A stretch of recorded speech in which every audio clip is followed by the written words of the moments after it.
রক্তের বিনিময়ে পাওয়া মুক্তির চেতনা কখনো কমেনি, কমবে না।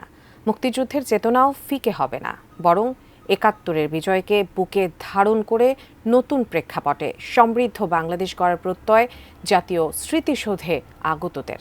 গিয়াসউদ্দিন মামুনের তোলা ছবিতে সম্রাট আনোয়ারের রিপোর্ট।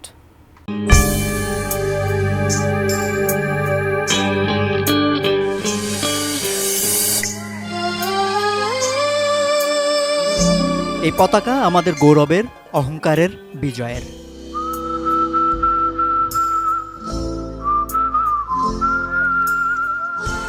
লাখো শহীদের রক্তের বিনিময়ে আজ থেকে ঠিক ৫৩ বছর আগে পাওয়া আনন্দ অশ্রুমাখা মুক্তির ১৬ই ডিসেম্বর আজ নতুন প্রেক্ষাপটে।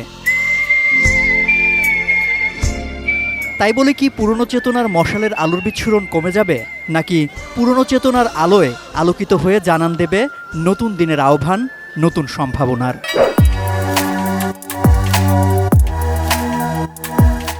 আমি তো একটা দেশ স্বাধীন করেছি, সেটা ৭১।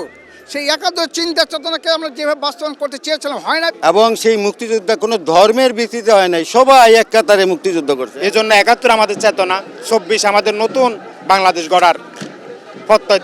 স্মৃতির সৌধে শ্রদ্ধা নিবেদন করে কি শপথ নিল তারুণ্য?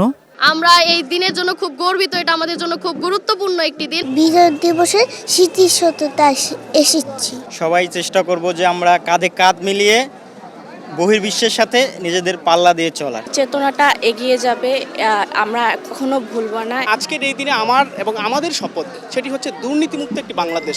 বিজয় দিবসের চেতনা আমাদেরকে শুধু অতীতের সংগ্রামের কথা মনে করিয়ে দেয় না, ফুলেল শ্রদ্ধা জানাতে আসা মানুষের এমন ঢল বরং আমাদের সামনে একটি নতুন দিনের সম্ভাবনার দিগন্ত উন্মুক্ত করে দেয়।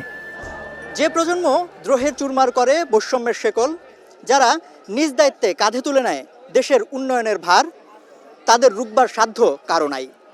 ঐক্যের বন্ধনে এগিয়ে যাক দেশ, বিজয়ের দিনে এই হোক প্রত্যয়। সম্রাট আনোয়ার, 18 নিউজ, জাতীয় স্মৃতিসৌধ, সাভার।